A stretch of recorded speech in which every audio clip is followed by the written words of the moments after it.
My name is Mike Usry with Flyin Miata. I'm going to talk about aiming headlights. So for some of you, this is probably a little bit like easy peasy type of stuff, and that's great. This is a pretty simple thing to do, but if you haven't done it before, it does take a little bit of know-how. So that's what we're going to talk about today. I'm going to cover how to aim your headlights properly, so that way, one, you can see better, and also two, you're not blinding oncoming traffic. And the best part about this is that you only need about 4 basic tools. So I have a screwdriver, a Sharpie, tape measure, and some tape. So this is about all you need as far as tools to be able to do the job yourself. Now, the one thing I guess I should mention that's not necessarily a tool that I'm showcasing here, but before you get started doing a job like this where you're aiming the headlights, there are a few prerequisites for your car and where you're aiming your headlights. So this shop that we're in right now has a very level, even concrete floor. That is important. If you're on any kind of uneven surface, that's going to cause issues with aiming your headlights. You also need to bear in mind that if your tire pressures are not set properly and you have different tire pressures, the car itself is actually going to angle, it's going to pivot, and then when you do fill up your tires the next time to get them properly adjusted, your headlight angles will be off. So make sure that you are parked flat, even on a surface like this, and then actually if you would swing your camera around over here, we have a flat perpendicular wall. I guess I should say the car is perpendicular to this wall, and this is so that way we can aim the headlights properly. Now, more on that in just a second, but just to kind of give you the setup, you do need to have access to a big, flat, mostly plain wall, so that way you can do your headlight aiming as well. So, with all of that being said, let's jump back over here and I'll show you what we're talking about on the car itself for making the adjustments.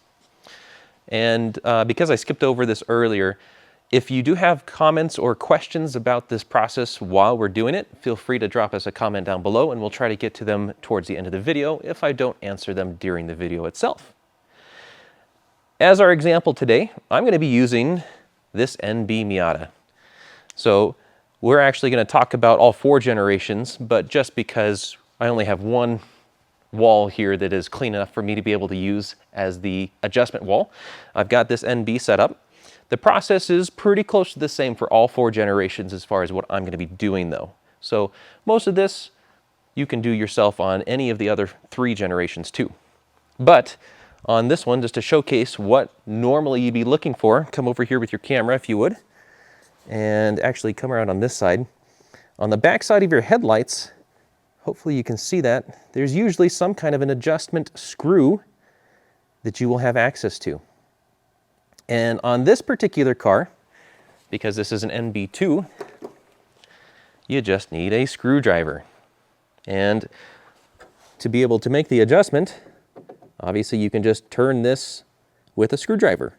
Now this is also a 8mm hex. So if you really wanted to, you could use an 8mm wrench to be able to turn that.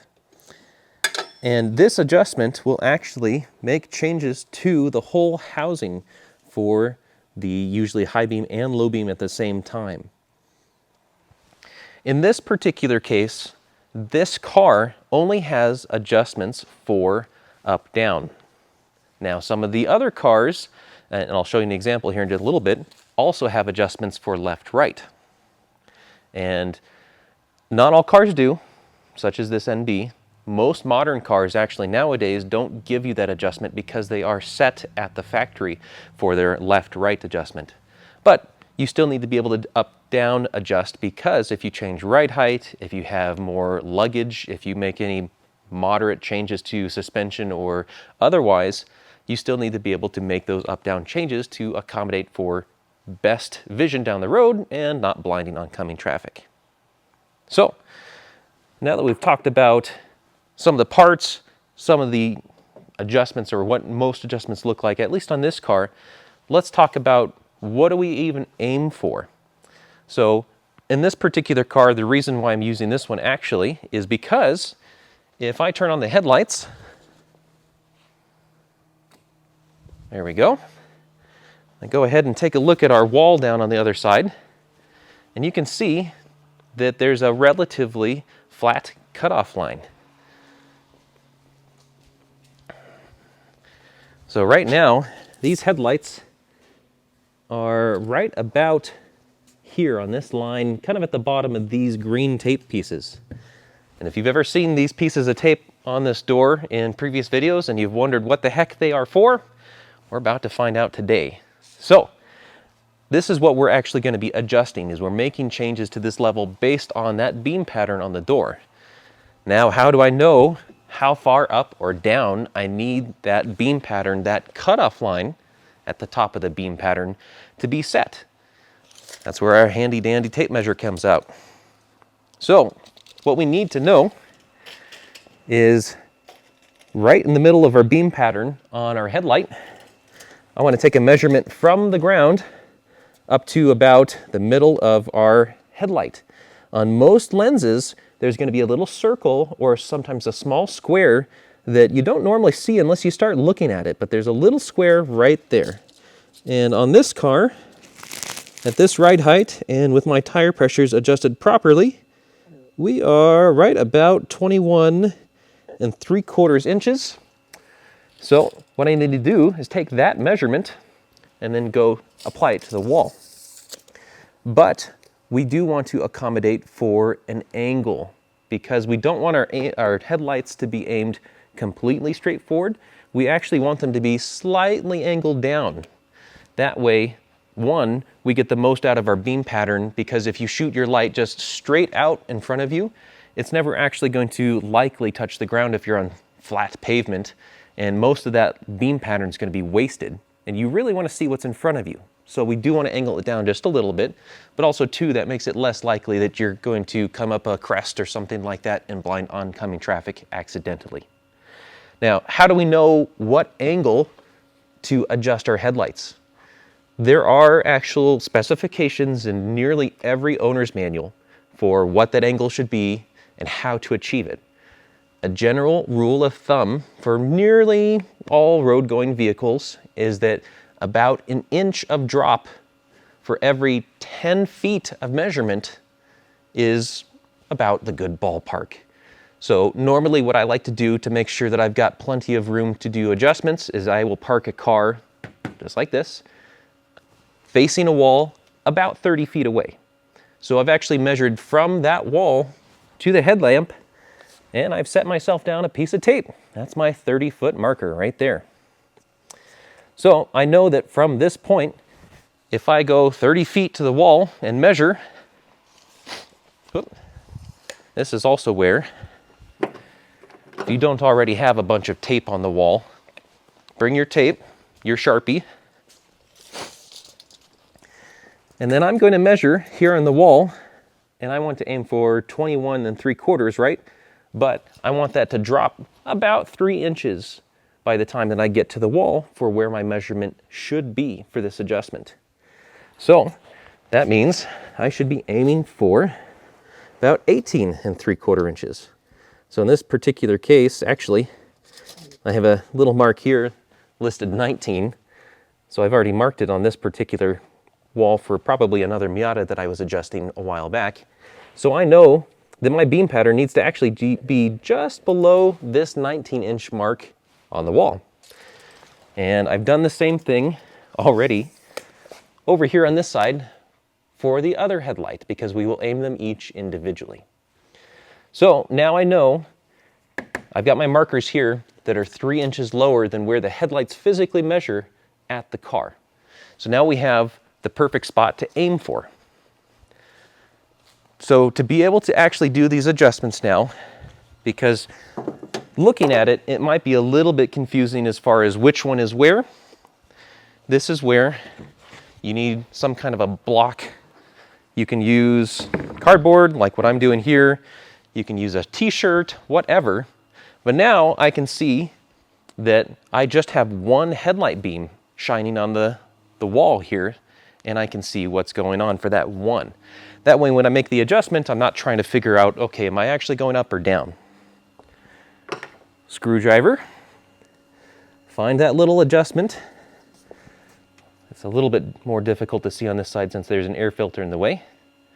But I'm just going to turn this screw, and doing so in this case, because this only has one adjustment on these headlights, is going to move it up or down. So I will warn you also that these adjusters, oftentimes, if you've not done this before and you have an old car, sometimes they can strip out if you're not careful. So don't force it. If it is feeling kind of gritty or feeling like it is tough to move, don't force it that direction. Try spinning it the other direction. You may even use some compressed air and blow around the adjuster, or even a little bit of silicone lube spray to be able to spray around the base of where the adjuster goes into the headlight housing.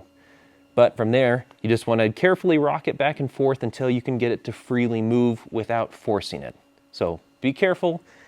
Headlight housings are made of plastic. You will break them if you're too hard. So, word to the wise. But here, I will make this adjustment. And actually, if you wouldn't mind, point at the wall there.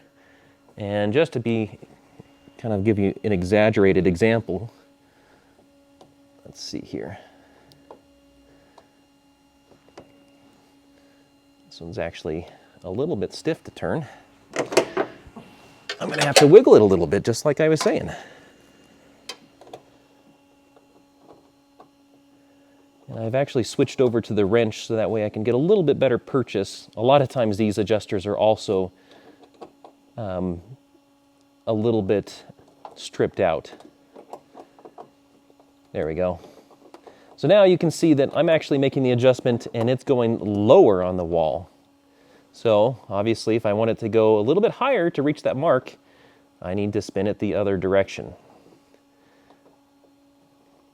Now the other thing that you might notice right now is that there is a step right there underneath our mark. That step is important because it is a step cutoff line specifically for left-hand drive cars driving in North America and other parts of the world where oncoming traffic is on your left.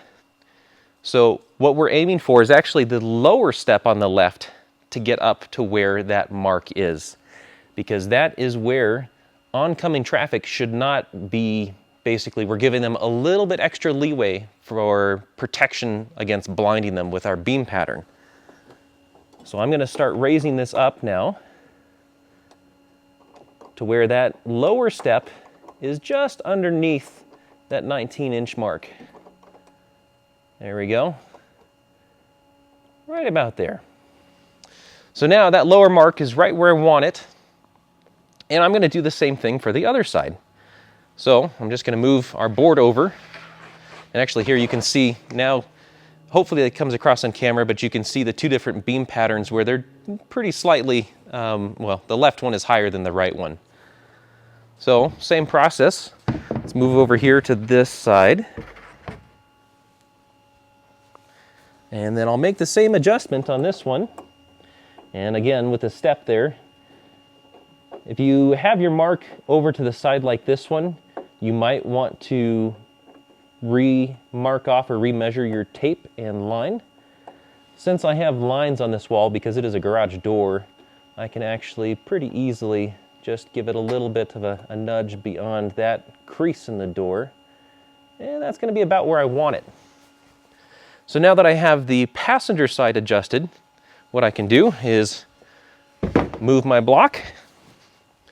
And now comparing the two beam patterns, the next thing I want to do is just make sure that left to right that they're pretty even. And it looks like actually the right side is just a hair taller. So I'm going to drop that back down just a little bit. There we go. Just so that way that top step left to right is even. One that helps concentration of light going down the road for best visibility, but also if you're a light nerd like me, it will drive you crazy if they aren't even. But in a nutshell, for up-down adjustment, that's it. So pretty easy as far as these are concerned. The process is much the same on the other models, but let's go ahead and talk about those ones too. I'm going to flip off the lights here. So let's go ahead and talk about the NAs next, because they are a little bit different, but not that much different. On them, you can use, oh, it's over here.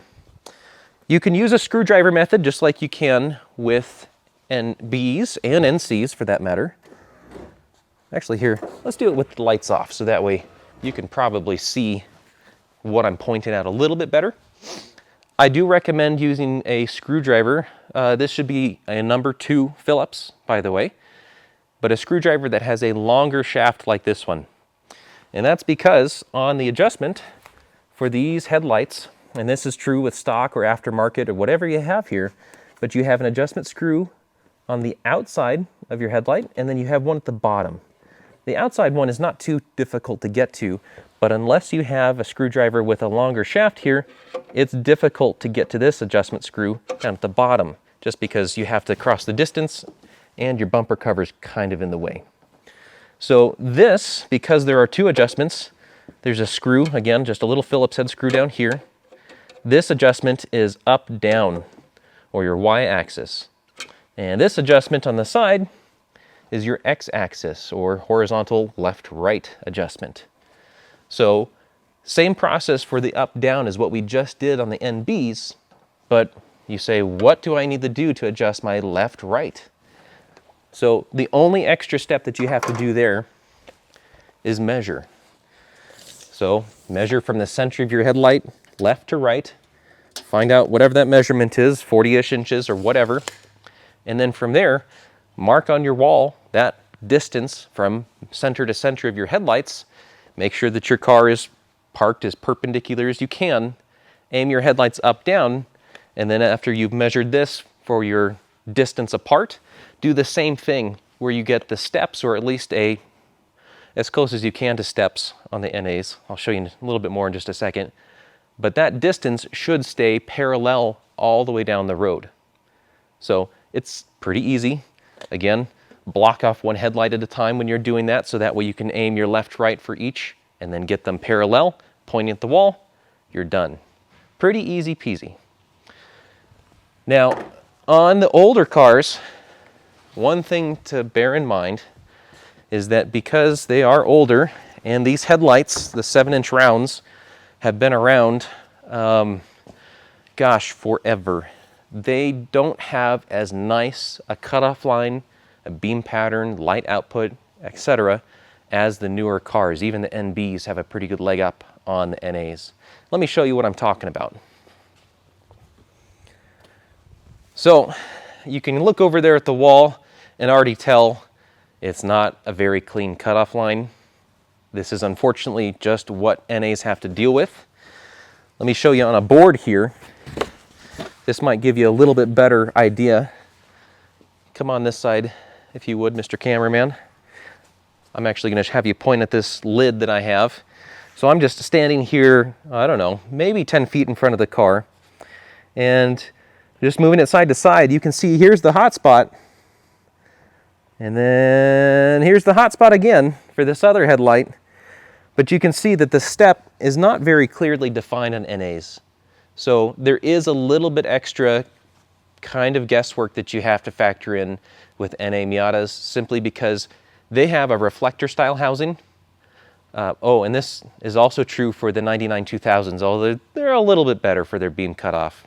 But with these 7-inch round headlights, unfortunately, you're just never going to get quite the same crisp, clear cutoff line unless you have some sort of fancy, upgraded projector style headlight housing, rather than a reflector style housing that they come with stock, or a lot of the aftermarket ones, including the Holley Retro Brights that we're using on this car at the moment. So just bear in mind, this pattern is going to be a little bit tough. Use your best judgment. And as always with any of this adjustment, if you go drive it on the road and you notice that, like, wow, it's actually quite a bit higher than where the horizon of the road cuts off, you can always adjust your headlights a little bit down. When you pull off the side of the road, find an empty parking lot with, you know, a Walmart that you can point at the side of the building and just kind of drop them a little bit and make sure they're even, the left and right side, and go try it again. You know, this is a quick, easy thing that you can do just with 5 minutes of time after you pull off the road. So, but wanted to show you the examples are a little bit harder to do with NAs than it is with some of the older, or newer cars, just because of the way that they're using older technology. Okay, so NCs. Let's move on to NCs. I don't have one here in front of me, sorry. But I do have a headlight. So this is an NC headlight, specifically, I think this is an NC2 if I recall. And they look pretty much very similar to NBs as far as the design. They have a projector, they have a high beam, separate bulbs. On the back side, this is actually nice because we can see the adjuster a little bit easier. This guy is the adjuster. Now this is the up-down adjuster. Again, more modern headlights are probably only going to have adjustments for up-down. And I don't know if you'll be able to see it, but hopefully you can kind of see that there are some gears in there. And those gears can be turned, again, with a number 2 Phillips screwdriver. So if you stick that guy down in there, and then you can feel it engage, and then you can turn it left, right, and that'll move the headlight housing, the whole back end, basically. It'll move it, shift it up, down, so that way your beam pattern also shifts up and down. So adjuster here on the back side for NCs, same kind of process that we did on the NB. Your adjuster just looks a little bit different because you have that gear that you stick down with your screwdriver. You also can't have too big of a screwdriver. Like if you try to use a number 3 or number 4 Phillips, it simply won't fit. So don't use a monster Neanderthal Phillips screwdriver. It won't work. The other important thing to note is that there's a little bit of a hack here. So, and this is true on other manufacturers as well, but sometimes they only have one adjustment that's shown, but there's actually a hidden adjustment, or the factory set the adjustment for the left, right, and then they put a cap over it. So this is actually an adjustment for the left, right here. But as you can see, there's no little funnel. I can't stick a screwdriver down in there, but I can take a small flat blade screwdriver and I can pry on it, and there we go. Pull the cap off, and then look at that. There's a gear. And you can see that there's kind of a little bit of a trough, that's the word, trough, put in there. So that way, if you used that Phillips head screwdriver again, you could drop that down in there, and then you can turn the adjuster. This one hasn't been moved in a long time, so it's a little stiff, but see how I can move it by turning the screwdriver like that? So if you notice that your left, right is off on NCs, there is an adjustment there. Mazda just doesn't tell you about it because they set it from the factory.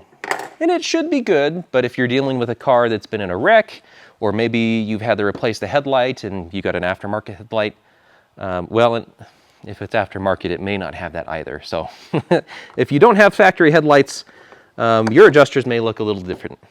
But otherwise, if you needed to do that adjustment for left, right, there is the way to do it on NCs. It's just covered by a little cap that you can pop off with a flat blade screwdriver.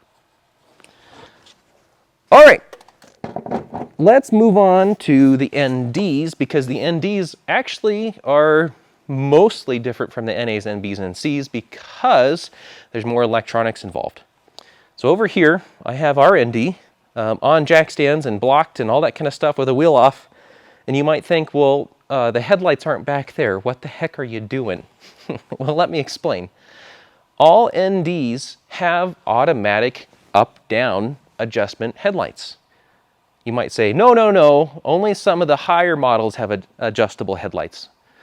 You're right, they do, but that's for left, right. As you turn the wheel, some of the higher trim levels like the clubs, they do, or not the clubs, the GTs rather, and some of the other models, Mazda's changed the naming over the years.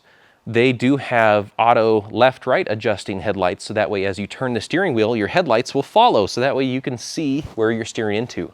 It's really clever technology. But even if your car doesn't have that, it does have auto leveling up-down headlights. All the NDs have that. So let's take a look there. I'm going to pop the hood, and we're in for another surprise, because you look over here and there's a bunch of stuff in the way. There's not really anywhere to be able to stick a screwdriver, because even though there are some holes in the bodywork, there's nothing under those holes. Well, that's because, again, these are auto-leveling LED headlights. They're not like the bulbs and housings that you have on the NAs, NBs, and NCs. So there isn't an adjustment here. Where is the adjustment then? Well, that's where it gets a little tricky. There is a way to reset the adjustment using electronics, and not even high-tech electronics. A paper clip that's been bent. So, how can you do that using a paper clip? On these cars, and I'm just showing you with a cable because it's easier to show this than it is to poke the camera underneath the dash. You have an OBD2 port. This will be under the dash on the driver's side, and it'll have a bunch of little pins in here that look like that. So to be able to access and re-level your headlights for up-down, the way you do that is actually jumping two of these pins, and there's a little, basically you touch one of them, and then the other one you kind of 1 second, 1 second, 1 second, 3 times in a row, and that'll tell the computer to reset the horizontal the vertical aim of the headlights. I don't remember which pin is which. I think it's J and B or something like that. We will link that instruction set down below. We'll have some more documentation for you ND owners so that way you can see how to do that. But it's literally as simple as that. You don't have to have the car up in the air. Actually, I'm going to show you an alternate method to be able to do that for some of the ND ones. But for all NDs, if you set your tire pressure, you're on a flat level surface like this, you don't even have to be pointed at a wall, actually. The car knows. It has sensors. It has a gyroscope of sorts that it knows where it is and what it's doing. But if you have the tire pressure set on a level surface, you do the jumper method 1, 2, 3, that will reset your vertical aim on your headlights. Easy peasy. Not even a screwdriver necessary for that. Now, for ND1s, you have a secondary method for being able to adjust your headlights. And that is actually back here at the back of the car. So, on ND1s, there is a sensor, and this will be a little bit difficult to see, but down in here, there is a sensor off of an arm, this guy, hopefully you can see around my arm there, that guy, and it has a little arm that protrudes off of it that swings up and down, and it's actually attached to part of one of your multi-link arms on the rear suspension. And what that does is that it tells the computer that, hey, there's a bunch of junk in the trunk, and the end of the car is squatting, so that it thinks the car is nose up in the air. And so that'll automatically aim your headlights down low to try to compensate. Well, that works great when you have a bunch of luggage in the back. It's automatic. But if you lower the car, all 4 corners, say you have a new suspension system or something like that, then your whole ride height is lower all around, but it still thinks the rear is squatted, so your headlights will be low. So we actually have a tool for that, and it looks a lot like an N-Link, because it's basically the same kind of thing, just miniaturized. And this little guy goes on the end of that arm, and it's a little hard to see, so I apologize, but there is a little adjustable link between that sensor arm and the multi-link on, well, control arm, I guess you could say. And you can adjust the length of this little guy by threading out the pieces. There we go. And you can make it longer, and that way you can change the angle of that lever arm. So that way you can manually adjust the level of your headlights using this trick. So if you have an ND1, basically 2016 up through actually partway through 2018 as far as when Mazda used this sensor, you do have an extra level of adjustment, because this means that you can actually, one, do the electronic method to get it in the ballpark, and it should be pretty good. But if you say, I'd really like them to be a little bit higher or a little bit lower, you can get one of these guys from us. We do stock these and sell them by themselves. Install it, and then you can lengthen or shorten it as necessary, so that way you can tell the sensor, trick the sensor into thinking that it's either loaded or unloaded, and use that to aim your headlights. So ND owners, you kind of have a cool trick, or ND1 owners, you kind of have a cool trick to be able to do that. Now, as I mentioned, this is an ND1 thing. Midway through 2018, Mazda got rid of this sensor, and they have a different methodology for it. I think it's built into the gyroscope or something like that. But that particular sensor went away mid-year 2018. So if you have a 2018 and you're not sure if you have this guy, just pull your wheel off, look on the other side of where your end link is for your sway bar, and if you have another smaller end link on the inside of that control arm, that multi-link, then you do have the sensor. But if not, if you just see just the sway bar end link, then only the electronic method is going to be available to you to update or adjust that vertical leveling of your headlights. So, I think I covered quite a bit of ground. Hopefully that answered a lot of your questions. Let's check for comments, questions. Nothing at the moment. I think I must have bored everybody to death with all of this information. So if you made it to the end, I appreciate it very much. Thank you very much for your time, and I hope you learned something. There are plenty of opportunities to do this, and again, if you don't get it right the first time, it's not a big deal. Come back around, find your empty spot, you know, at the side of your Walmart building or whatever nice flat parking surface is, that you have a nice flat wall that you can mark, and then you can do your measurements. It only takes about 5-10 minutes, even if you've never done it before. It's very quick and easy. So hopefully this is something that'll be beneficial for you, especially now that it's winter time, at least in North America. The nights are getting longer, the days are getting shorter. There's a lot more dark driving that you have to do. So I know I really like to have good lighting that's on point, and hopefully this will let you have the knowledge and the tools to be able to do it for yourself on your Miata. So thanks again, and we will be back again next week, Thursday at 2 o'clock, so that way we can have another Facebook Live, and we will see you then. Thanks again. My name's Mike. Have a great day.